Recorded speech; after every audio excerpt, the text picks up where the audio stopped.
Bueno, este libro, la mayoría de ustedes también saben cómo fue diseñado.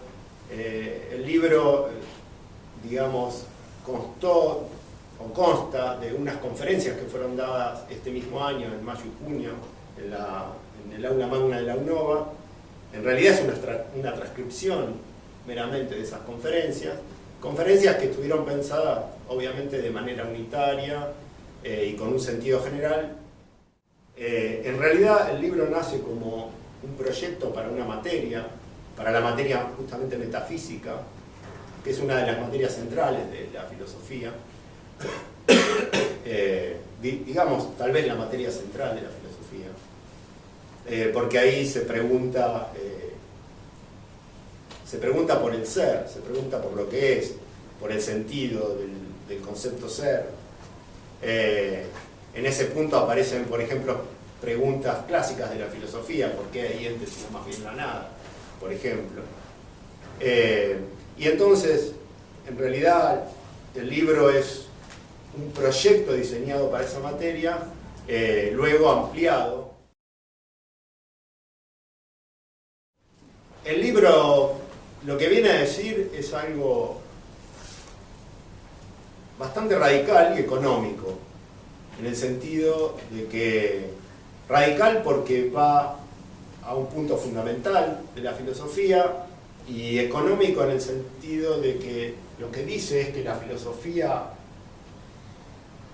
si bien se origina en una experiencia fundamental, que es la experiencia del asombro de ser, asombrarse de ser, esto quiere decir preguntarse, ¿no? Preguntarse, ¿por qué soy? ¿Qué es ser? ¿Por qué estoy acá? ¿No? Si bien se origina entonces toda la filosofía a partir de esa experiencia iniciática o fundamental, común, lo que el libro dice es que la filosofía tiene tres alternativas, o tres posibilidades fundamentales, o tres posicionamientos fundamentales ante esa experiencia. Lo que aquí se llama, por un lado, la metafísica propiamente dicha, que es considerar que hay una ciencia del ser, una ciencia posible del ser. Por otro lado, lo que se llama la crítica a la metafísica, en la cual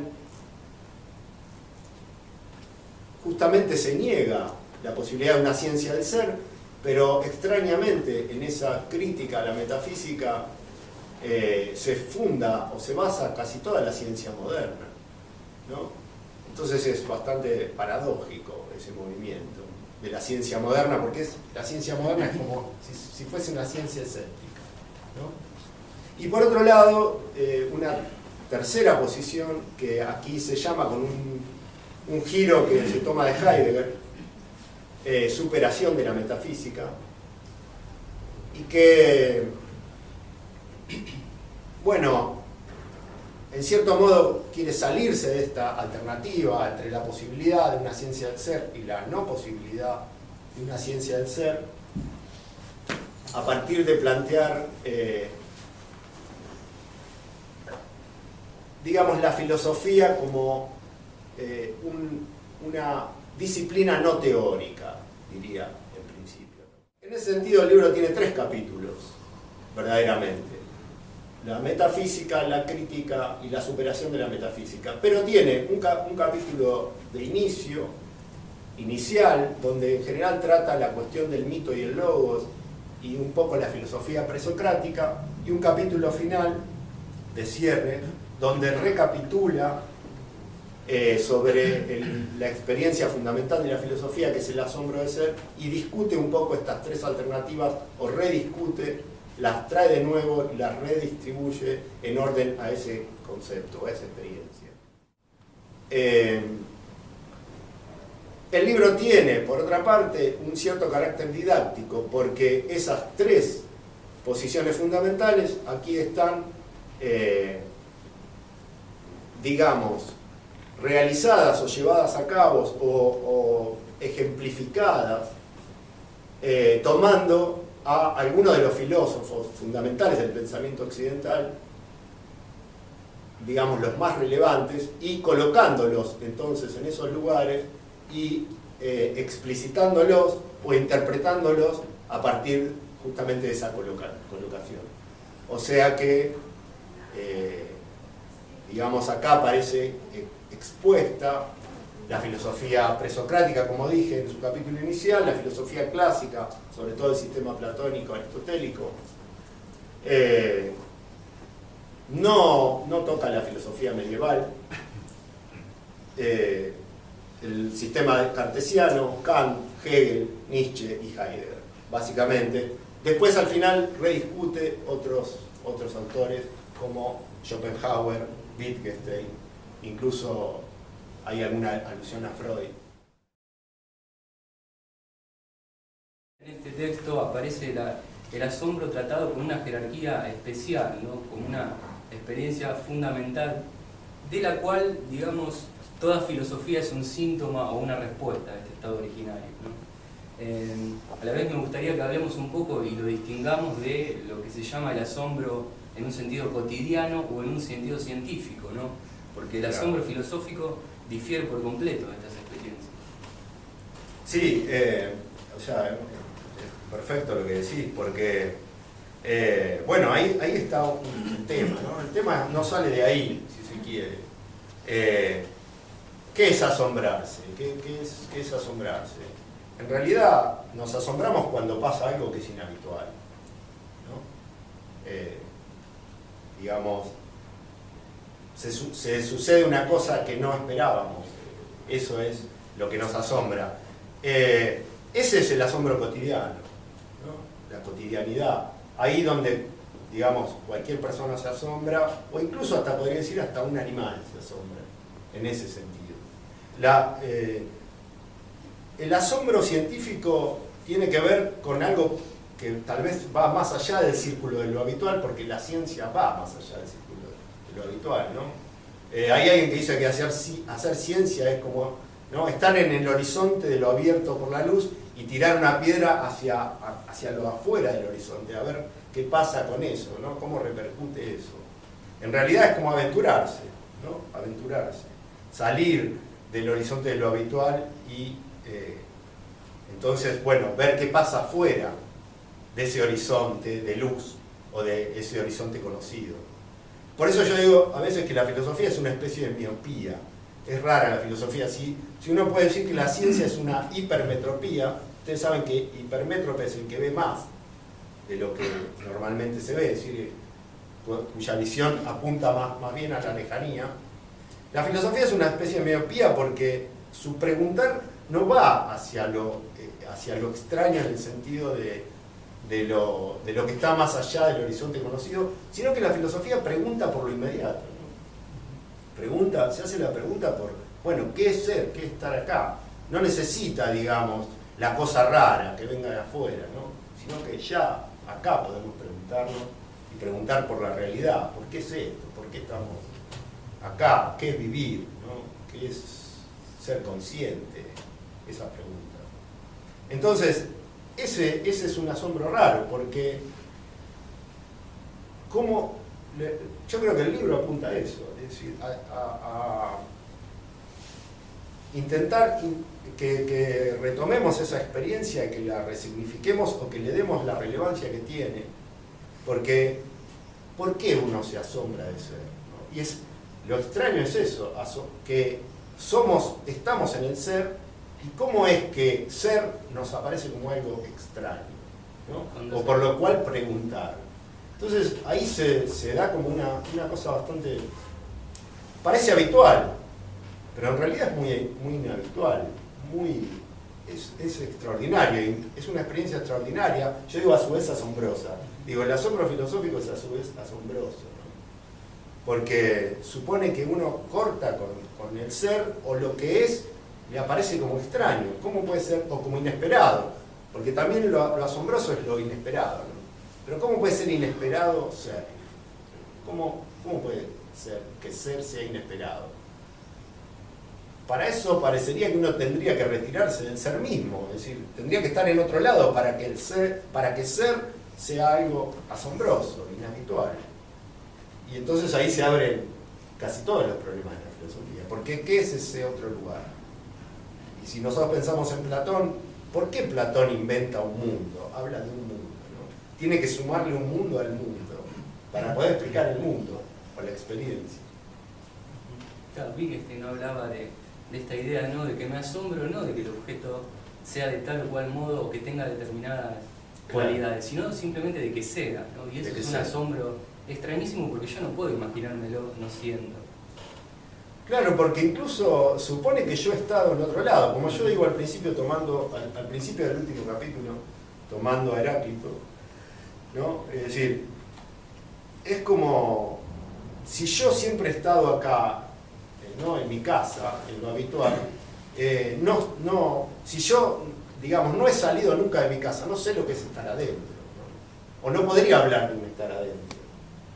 Entonces acá parecería una cosa así, es decir, ¿cómo me asombro, cómo me retiro de ser, hacia dónde me retiro? Porque retirarse del ser, y acá está el problema fundamental del libro, me parece, es, como ya decía Parménides, caer en la nada. Entonces, parecería que la conciencia misma de ser implica la necesidad de introducir la nada. Y entonces ahí ya tenemos un problema radical de la filosofía, que es que para que haya una experiencia del ser tenemos que suponer la nada, y eso es una contradicción. El texto tiene como una cronología, ¿no? Está bueno. Los pensadores. Julián María sostiene en su manual de filosofía, que es un clásico, ¿no? Un poco arriesgando que toda filosofía termina siendo una historia de la filosofía. Y, digamos, se presenta el libro con tres postulados y de alguna manera una cronología de autores, pensadores, pero no creo que vos quieras hacer meramente una historia de la filosofía al estilo de Julián María. Creo que esa no es la intención y estaría bueno si vos lo podés ampliar. Me parece buenísimo porque me das el pie para explicar eso. Yo dije que había tres posturas fundamentales. Uno, tal vez ustedes conocen, muchos de ustedes que tal vez no sepan mucho de filosofía, pero seguramente han oído hablar de un concepto epistemológico que es del siglo XX, que es el concepto de paradigma, ¿no? Acá se podría hablar de paradigmas, es decir, como si habría tres paradigmas. Ahora, yo plantearía en ese caso, lo plantearía tal como lo plantea un epistemólogo contemporáneo que es Lakatos.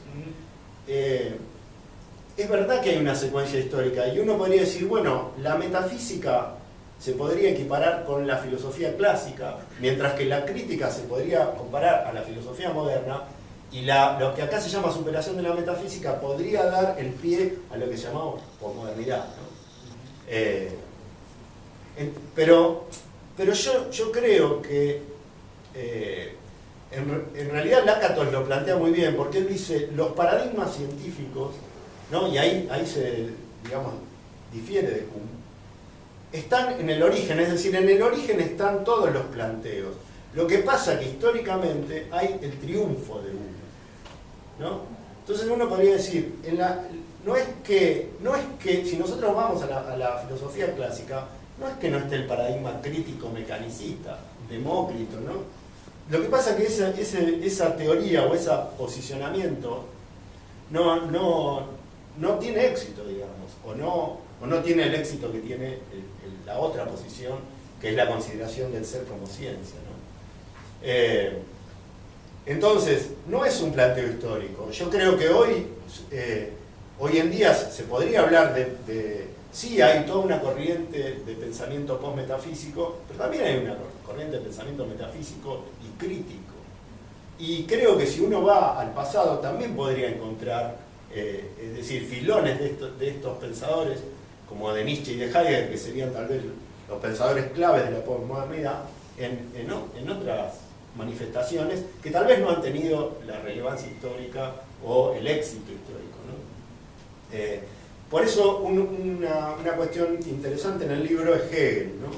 Porque Hegel en medio de la modernidad y de una posición crítica, acá se pone como un metafísico, y es como la filosofía de Hegel en cierto modo se ha tomado, y también la irrelevancia que ha tenido en ese sentido, la irrelevancia histórica, porque Hegel no es un filósofo que ha tenido mucha mordiente en la modernidad, más allá de que ha abierto muchísimas cuestiones, ¿no?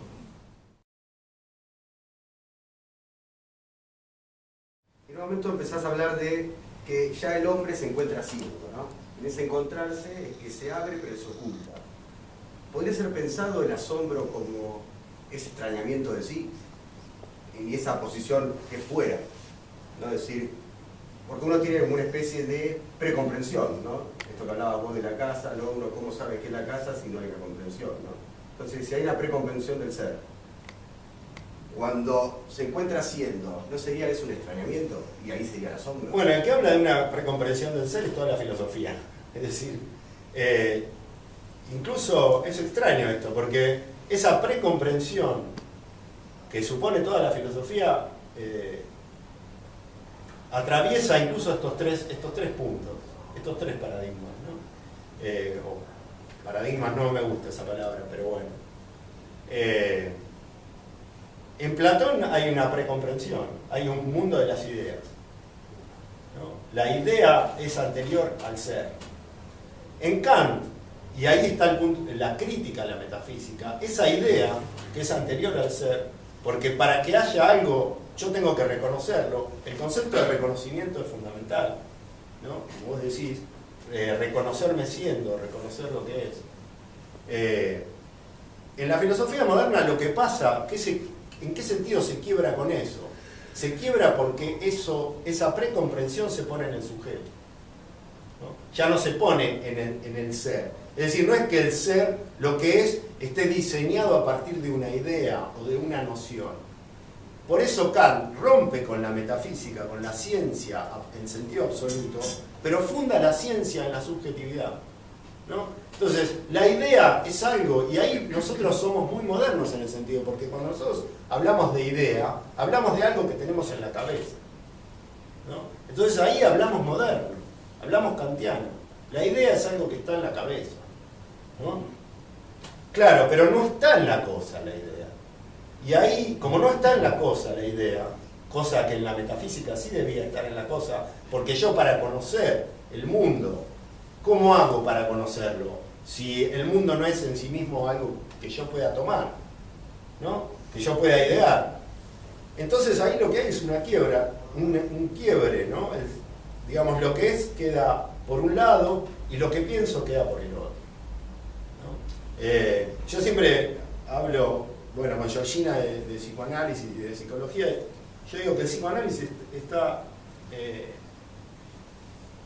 digamos, estructurado en esta posición, ¿no? Es una posición crítica, digamos. Hay una inconmensurabilidad, en términos, obviamente en otros términos, pero hay una inconmensurabilidad del deseo con el objeto de deseo. Entonces, en esa inconmensurabilidad, en ese no encaje entre, digamos, el ámbito de lo subjetivo y del objetivo, está el ruido, ¿no? Está la posición. Heidegger, por otro lado, como tercer lugar, habla de una precomprensión del ser también. Es extraño que nosotros estemos hablando de una ruptura tan grande como entre Heidegger y Platón, pero sin embargo todos estos filósofos necesitan un lugar previo al darse de las cosas, ¿no? Hay una instancia que es previa a lo que podríamos llamar lo real o lo que es, lo que aparece, ¿no?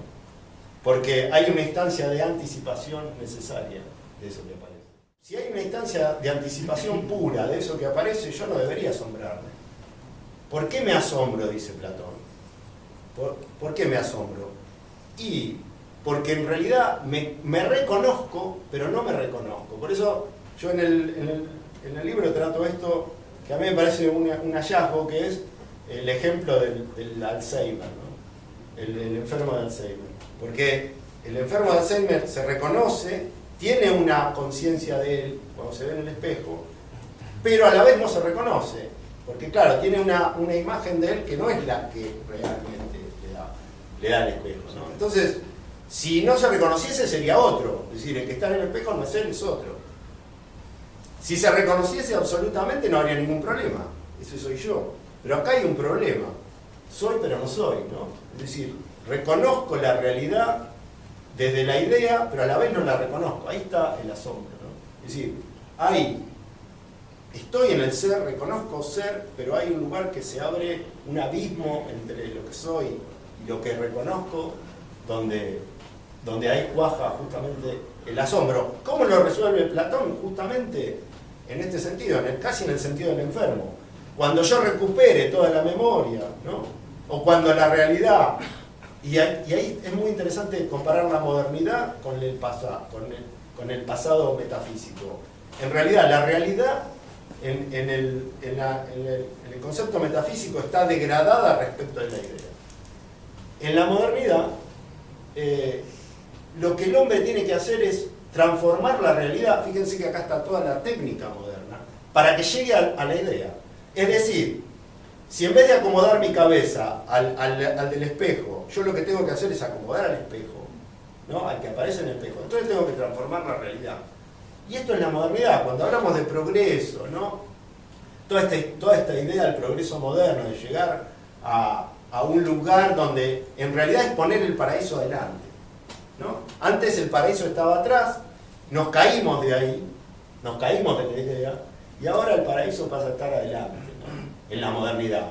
Hay que transformar el mundo, hay que adecuarlo, hay que racionalizarlo.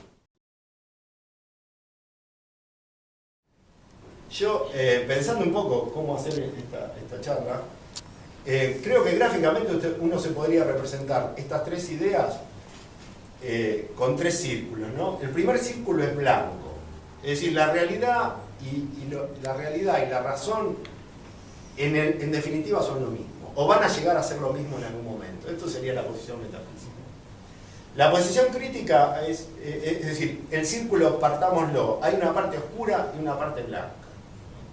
Es decir, hay una parte que es la cosa en sí, a lo cual no vamos a llegar ni a acceder nunca, y lo que nosotros hacemos es representarnos al mundo y armarnos un esquema del mundo entre nuestras posibilidades, la ciencia. La ciencia no cree que sabe, cree que en realidad traduce matemáticamente la realidad y la opera técnicamente. No le importa lo que es la realidad. A la ciencia no le importa lo que es la realidad. Lo que le importa es cómo el sujeto puede lidiar con ella, ¿no? Incluso técnicamente. En cambio, el tercer círculo sería una especie de círculo gris, o si se quiere rayado, blanco y negro, ¿no? Es decir, acá ya no hay ni lo blanco ni lo negro, no está el orden. Entonces lo que hay es una filosofía trágica, diría. Claro, porque una última parte planteás esta cuestión de que ya en este encontrarse, ¿no? Y esta manifestación, ¿no? Esta parte oculta y que se manifiesta, ¿no? Es como que se retorna de nuevo esta cuestión de la finitud. Otra vez se pone, ¿no? Esta cuestión de la finitud en su máxima expresión. Porque ya no hay de que te respalda, no hay un orden, sino que ya hay casi desorden. Sí, la filosofía de Heidegger, me parece que ahí está la se la llama así, ¿no? Angustia, constante. Por eso diríamos que angustia. Sí, Heidegger releva la angustia. Nietzsche diría que la angustia es parte del hombre, ¿no? Eso lo hablamos en otra vez. O sea, Nietzsche diría, bueno, es decir, lo que pasa es que el fenómeno hombre, lo que pasó hasta ahora, es un hombre medio enfermizo, ¿no? Es decir, hay otro tipo de hombre, que es lo que él llama superhombre, aunque eso está, es decir, es una mala traducción, porque no se trata de un hombre que es un superhombre, un superhéroe, digamos. Se trata de justamente lo que viene después del fenómeno hombre, ¿no? O lo que es distinto del fenómeno hombre. Para Nietzsche la angustia sería casi un plano de enfermedad, ¿no? Por eso también podemos pensar en el deseo. A la metafísica podemos pensarla, el deseo humano tiene una realización absoluta, ¿no? El deseo incluso de la filosofía es amor al saber, es un deseo de saber.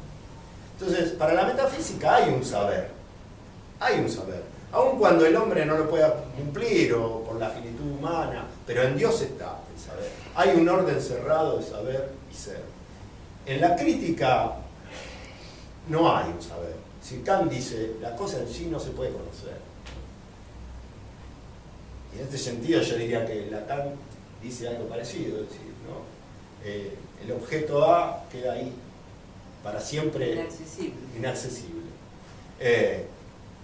Entonces, y es interesante esto, porque en realidad toda filosofía crítica, ¿qué hace con la filosofía?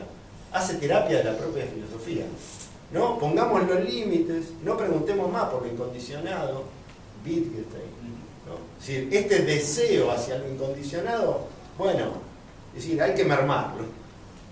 Es extraño que tengamos un deseo para Kant empieza la crítica de la razón pura diciendo la razón, no me acuerdo. Una suerte de conocimientos, claro. El destino particular de verse agobiado. Tiene la naturaleza que no puede resolver, pero tampoco puede evitar. Puede dejar de plantearse. Claro. ¿No? Por eso en el último capítulo aparece ahí una cita que un poco refiere a esto, que es no vayas donde no está el Buda, pero no te quedes donde está, ¿no? No puedo ir, pero tampoco me puedo quedar. O sea que sería más dramática todavía, porque en realidad quiere dar más dramatismo a esto. Porque en Kant sería, bueno, hasta acá podemos y de acá para allá no podemos. Y en Wittgenstein también, ¿no? Es decir, la ciencia puede hablar con sentido, pero la filosofía ya no. Es decir, transgrede el ámbito del sentido, entonces hay que hacer terapia de la propia filosofía, o de la propia inquietud filosófica. Claro, Wittgenstein, vos hablás de la conferencia sobre ética en un momento. Al final de esa conferencia dice, ¿no?, que es una tendencia humana ir contra los barrotes de la propia jaula, ¿no? El lenguaje va contra sí. Ahora, ¿por qué el lenguaje va contra sí? Bueno, ahí yo critico la posición de Wittgenstein, ¿no? Porque claro, porque Wittgenstein dice, bueno, es decir, saquemos esta parte y ya está todo bien. Y bueno, pero ¿por qué hay que sacar esta parte? ¿Por qué hay que sacar esto? Esto hay que convertirlo en fantasma, lo demás es real. Bueno, yo prefiero convertir todo en fantasma. Me parece más divertido. Bueno, y lo real queda como inaccesible. No, porque todo es fantasma, no es real. En un mundo solamente contingente me podría asombrar. Pero bueno, sí, yo digo eso, ¿no? En un mundo totalmente contingente, es decir, si uno va a jugar a la ruleta, no se asombra tampoco de que salga cualquier número, porque es un mundo contingente, ¿no? Es decir, en realidad se asombra cuando lo contingente se hace necesario o cuando lo necesario es contingente. Ahí está, en la contradicción, ¿no? Y quería plantear, y la tercera posibilidad, en este sentido, el tercer círculo, es, como hace Nietzsche, una especie de felicidad del deseo, ¿no? Es decir, el deseo, en realidad, una felicidad del deseo es algo raro, porque el deseo supone que falta, ¿no? Ahora, hacer una felicidad del deseo, hablar del deseo del deseo, bueno, en ese sentido, es la vertiginosidad en la que entra la filosofía contemporánea, creo yo, con Nietzsche. Y la verdad a mí me parece un filósofo genial. Y me parece que la última parte está vos ya agregás eso, ¿no? Es decir, que la posibilidad de la filosofía es una imposibilidad. Me parece que ahí ya está abriendo el campo. Sí, eso, ¿no? sí, yo pienso un poco la filosofía como eso, o sea, como ese, no sé si conocen ese cuento del varón de Munchausen, ¿no? Que era un varón que era mentiroso, y en realidad dice que estuvo en la guerra y que en un momento se cayó una ciénaga, y después escribió un libro que se hizo muy famoso. Se cayó una ciénaga con el caballo, ¿y cómo saliste de la ciénaga? Tirándome de los pelos, dice.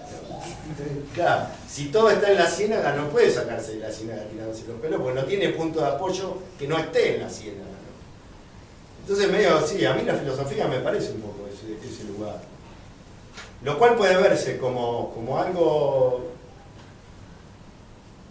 es decir, ahí entra la cuestión de los sentimientos o los temperamentos. Puede verse como algo terrible o como el juego más divertido que hay, porque no tiene solución, ¿no? Porque todo juego que tiene solución termina siendo aburrido.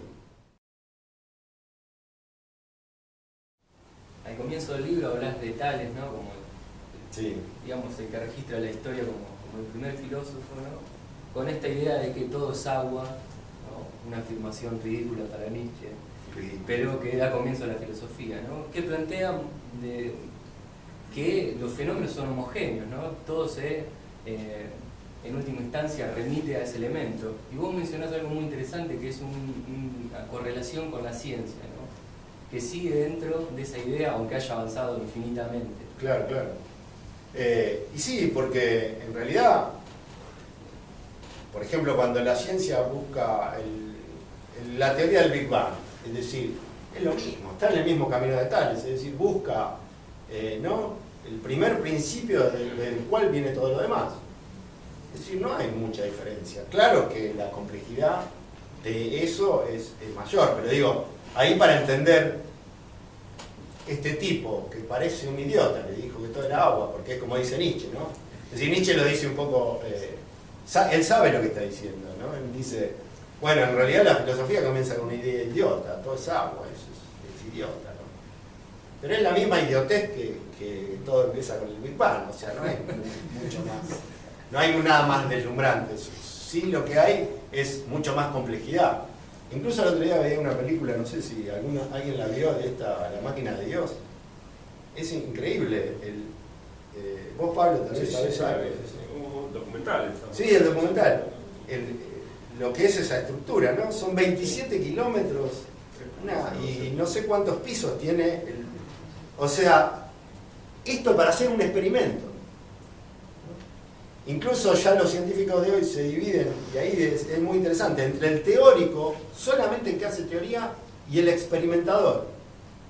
Es decir, ¿no? El que va a hacer experimentos sabe cómo esa teoría llevarla a la posibilidad de un experimento. Es lo único que el tipo sabe, y se ocupa de eso. Cómo poder esa teoría probarla experimentalmente. Una cosa muy, muy impresionante. Por eso, esto es muy interesante, sobre todo también para ver lo que es la ciencia, en el sentido de que experimentar no es abrir los ojos, es algo muy complejo. Pero vos ponías el ejemplo de la luz, ¿no? La luz de una vela y la luz de un astro. Claro, porque en realidad también el científico tiene que creer que cuando habla de la luz, tiene que creer que la luz es lo mismo, es decir, que la luz del sol, la luz esa, y la de una vela es la luz de luz. O sea, tiene que creer que todos esos fenómenos son el mismo fenómeno. ¿Y por qué son el mismo? Uno podría decir, bueno, no es el mismo.